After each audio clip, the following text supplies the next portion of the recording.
Breaking today. King Charles's meeting with Prince Harry wasn't as it seemed, with the duplicitous Duke given the cold shoulder during a very short meeting with no special treatment, where he was even forced to drive through the public entrance rather than being given the special passage that Sophie, the Duchess of Edinburgh, was allowed to use just 20 minutes before his arrival. And if you look at this picture from Meghan's mole, which juxtaposes Prince Harry's face arriving at Clarence House to that of him leaving, certainly it is clear that he wasn't happy with the outcome. So we're learning quite a lot about actually what went down in that meeting. Lady Colin Campbell reporting here on Outspoken that Prince Harry was in the room for less than half an hour. Even Woke ITV, major allies of Prince Harry, say the meeting only went on for 45 minutes. Breaking today, the palace photo op wasn't the reunion headline suggested. Multiple outlets report King Charles gave Prince Harry the briefest of audiences, no special treatment, no blue light escort, and pointedly, no private one-on-one. The timing alone told the story. Charles moved from a Privy Council meeting to an investiture, then fit Harry in for a short window before hosting an Australian dignitary. Camilla was present, aides were present, and Harry, unlike Sophie, Duchess of Edinburgh, seen minutes earlier, was routed through the public entrance rather than the family gate on the Mall. Side by side, shots of Harry arriving and leaving Clarence House have been doing the rounds. The smile in, the storm face out. The optics weren't accidental, they were message discipline. Then, when you look at exactly what went down and Charles's schedule, let's take this from The Sun, for example, which reports on the private tea reunion. The schedule was absolutely fascinating and did not suggest that Charles wanted to spend any real quality time with Harry, because look at this. He attended the Privy Council meeting from 3:45 to 4:15, then an investiture with 95-year-old Holocaust survivor Manfred Goldberg from 4:15 to 5 p.m. Harry arrived through the Clarence House gates at 5:21 p.m. Charles then began a meeting with an Australian dignitary at 6:10 p.m. and Harry was seen driven away at 6:14 p.m. Yesterday, Sophie, the Duchess of Edinburgh, was seen leaving Clarence House just 20 minutes before Harry arrived. Tellingly, Harry and his driver, Barack Obama's former bodyguard, Christopher Sanchez, were made to use the visitors' entrance, and they were not driven in through the gate on the Mall, which was used earlier by the King and Sophie and as for members of the royal family. Ouch. That's got to hurt. Rafe Hadelman-Koo. The optics of this, I think, from King Charles have maybe been more clever than I initially believed. What I will say, and I'm going to be very honest about this, I still believe the monarch has made a huge mistake. I think Harry is using this meeting for commercial gain. He needs proximity to the royal family to try and get these big deals in America, and we know that he is not only morally bankrupt at the moment, but financially bankrupt too. And I totally agreed with William's position, which is that this was a man, just like the Duke of Windsor before him, who deserved to stay in exile for the rest of his life.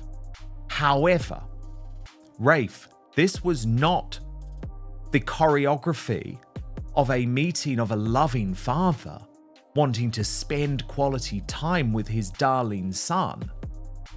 He was treated like a sort of low-level dignitary coming in for the lowest amount of access. And we're also told that Queen Camilla was there and that Charles had no one-on-one time with Harry whatsoever. So even though the mainstream media, Rafe, are trumpeting this idea of this being the big royal reunion, actually, was Charles sending a bit of a message that this is, I guess, a very tentative start?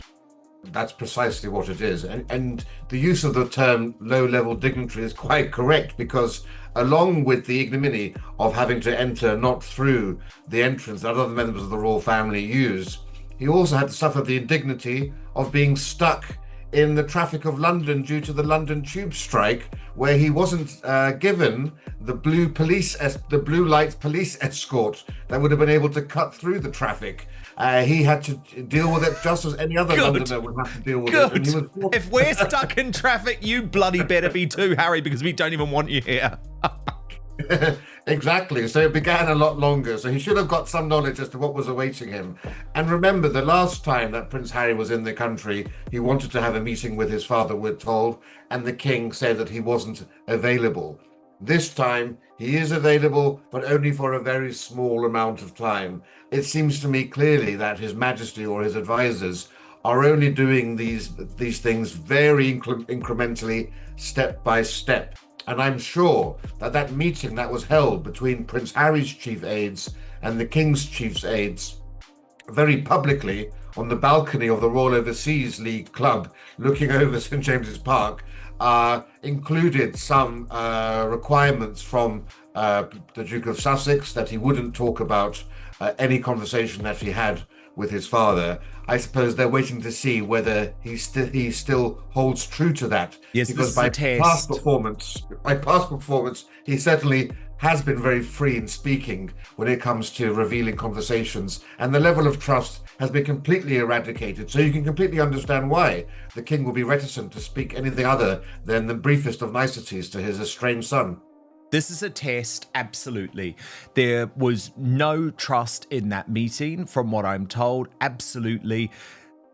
Charles's warning, you keep this between us and let's see if you can really do that, because we know Harry's going to immediately get on the phone to Meghan Markle. And so even if Harry stays quiet, will she?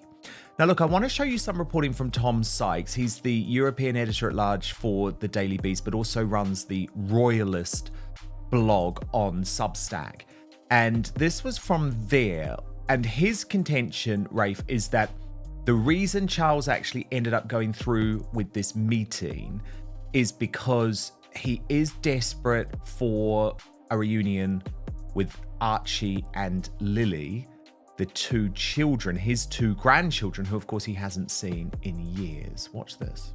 What we're hearing from well-placed watchers is that this was a test, not a thaw. After years of leaks, interviews, and litigation, trust is the rarest currency in the room. The king kept it transactional and time-boxed, civil, respectful, but unmistakably arm's length. No cozy tea, no lingering chat, no, let's clear the decks and spend the afternoon. And that route through the visitor's gate? That's institutional body language for, you're not operating as a senior royal. Even Harry's slog through London traffic during a tube strike. No police outriders, no cut-throughs, landed like a reality check. If there was a line to the Sussex camp, it read, "Prove you can keep this private, then maybe we talk again." Is where does it go from here? Like, it's definitely not going to end with Harry getting his patronages back, getting a palace back, becoming a member of the working royal family again. Like, we all know that is not going to happen. But it's also a completely pointless meeting if it doesn't wind up with Charles meeting his grandchildren. And that has to be the end game here, I would suggest. If we can't get to a stage where a man can see his grandchildren in the last years of his life, I think that's just a really tragic kind of indictment on all of them. This person says, I don't begrudge Charles for seeing his son, but I hope he isn't bringing him back. I think that probably sums up what most people think about Charles. I think that most people think, yeah, we don't begrudge Charles seeing his son. Of course we don't. Of course we don't. But how people feel about Harry, I think, is a different matter. But Rafe, isn't there a major problem with this? That Harry has made it clear, and he did so in the BBC interview too, that he has no intention of Meghan, Archie or Lily coming back to the country until he receives the full security detail, which the government will not give him for very good reason. And Charles will not get involved and overrule his government, which would plunge us into a constitutional crisis. So we're still at loggerheads. And I would hate to think that that's also the thinking of Prince Harry, that he thinks perhaps he could use his children as some sort of bargaining chip. But he is. To get something with. I would hope to think what that he's that's doing, not. Rafe. Yes, well. But he just is. He's this is the dangling point. those children, Rafe, and I think it's sick given the king's health. Sorry to interrupt, but I think that is exactly what he is doing. You have to remember, of course, this is a royal family, and the king, of course, is and always has been a doting father. And aside from all of the politics and all the drama, this is a man who has always, throughout this terrible period of estrangement, has always left the door open, has always, as a Christian monarch, has always hoped that his son would prove to be that prodigal son. And he did extend olive branches repeatedly, obviously. All of those were spurned. And now, of course, the king is not in great health still undergoing weekly cancer treatment, never seen one of his grandchildren. So yes, you would hope that there would be some sort of compromise where Prince Harry would, bring them over out of nothing more than just decency and love for his father to enable that to happen. And we can just hope that it happens sooner rather than later. Well, indeed, because of course, the other thing that Tom Sykes says, Rafe, is that all of this has to be seen in the context of the fact, and the mainstream media don't like to discuss this, and of course I like to do so sensitively, but the fact that Charles is dying. Watch this. As far as I can tell, people are pretty hostile to Harry and are concerned on the king's behalf that he's going to be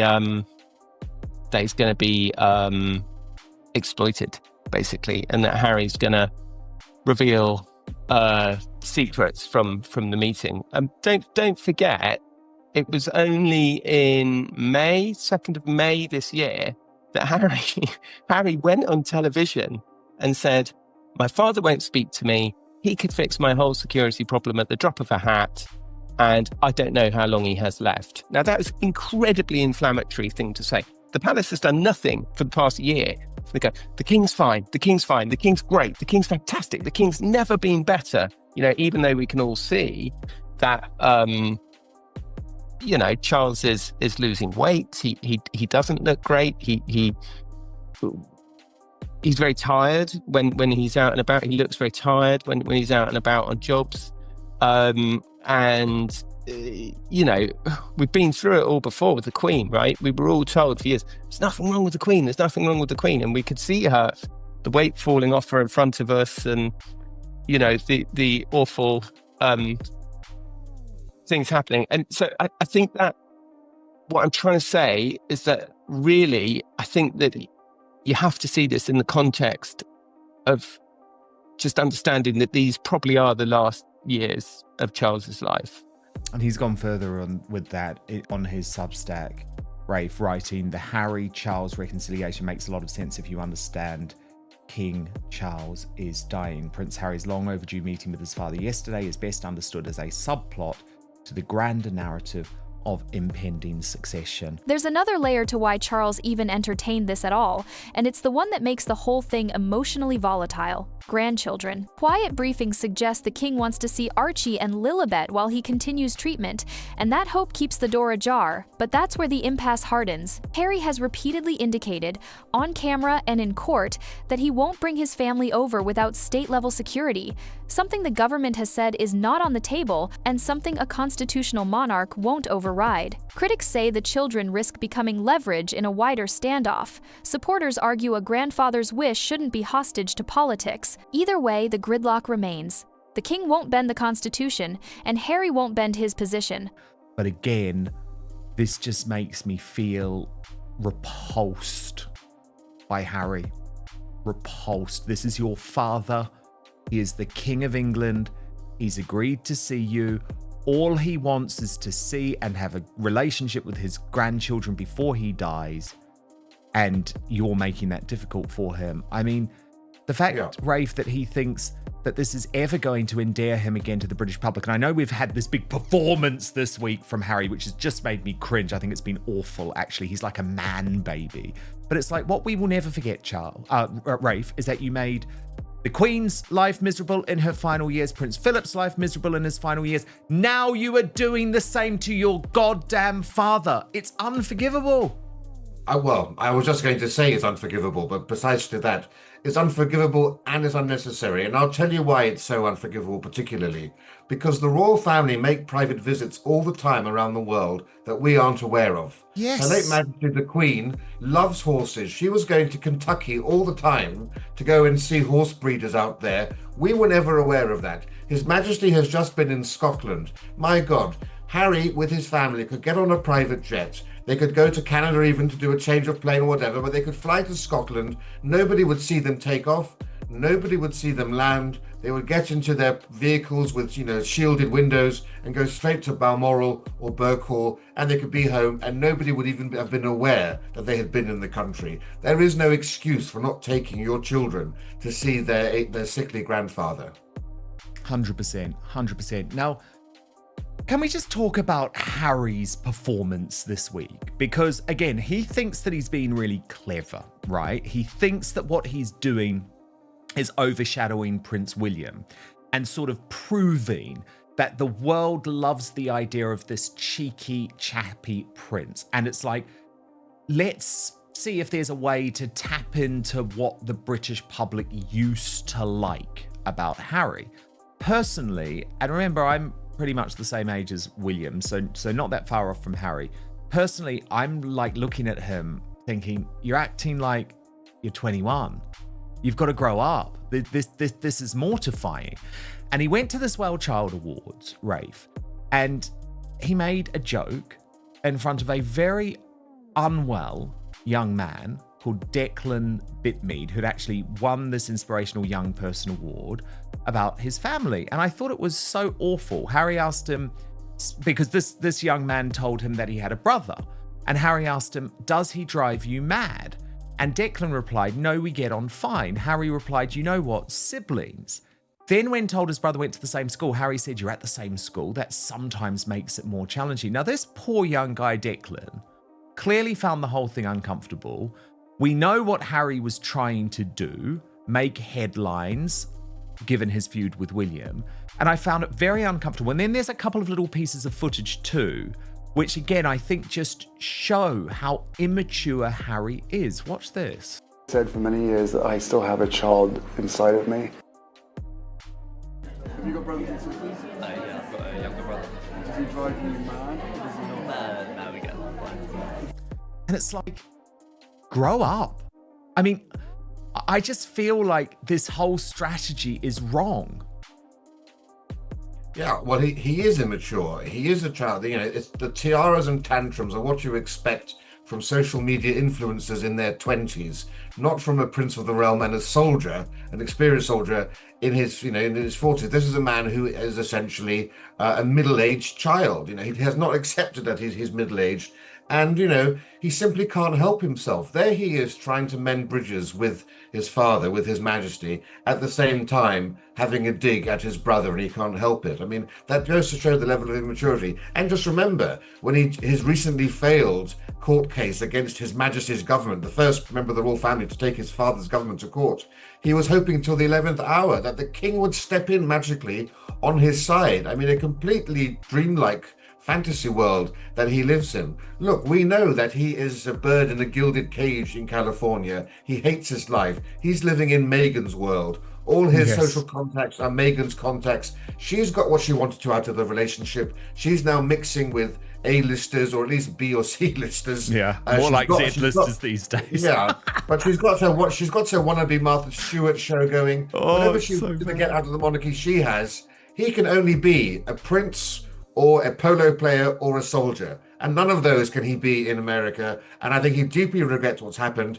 And he wishes he hadn't had what happened over the last few years and that he remained here. And this is his attempt to remind us of the old Harry. But I'm sorry, far too much water has gone under that bridge. He's made his bed, and now I'm afraid he has to lie in it. Yeah, exactly. And I think while Prince William, Rafe, keeps his position on Harry, the public will keep our position. Do you see what I think the public feel a lot of loyalty to William and Catherine after the past couple of years. And I think we view what Harry put these two through at such a terrible time in their life as close to unforgivable. actually. So, as far as I'm concerned, and I don't mean to be cruel at all to Charles, but really the decisions that he makes about Harry are going to end up being irrelevant at some point in the future, because William wants this guy in exile. And at some point, Rafe, he will have the power to ensure that that is the case. And I mean, I'm constantly told that as it stands, William doesn't even want to have Harry at his coronation, which would be a huge call. Yes, well, look, what we're talking about here is the rapprochement between a father and an estranged son. It's a deeply personal family matter. What you're talking about absolutely is about the succession to the throne, and it's about the monarchy as an institution. And certainly in no context, even if the king was overjoyed to see his son, is there any path back for the Duke of Sussex? So yes, whatever happens with His Majesty the King, certainly the doors to the drawbridge has been lifted to the castle, and it's not coming down for Prince Harry at any point. Well, what a day of news, Rafe. What a day of news. No one who I would rather discuss it with more than you. And of course, you should follow Rafe Hadelman-Koo on YouTube for much more of his analysis. He is also a senior fellow at the brilliant New Culture Forum and a broadcaster and historian. Rafe, so good to have you today. Thanks so much, Dan.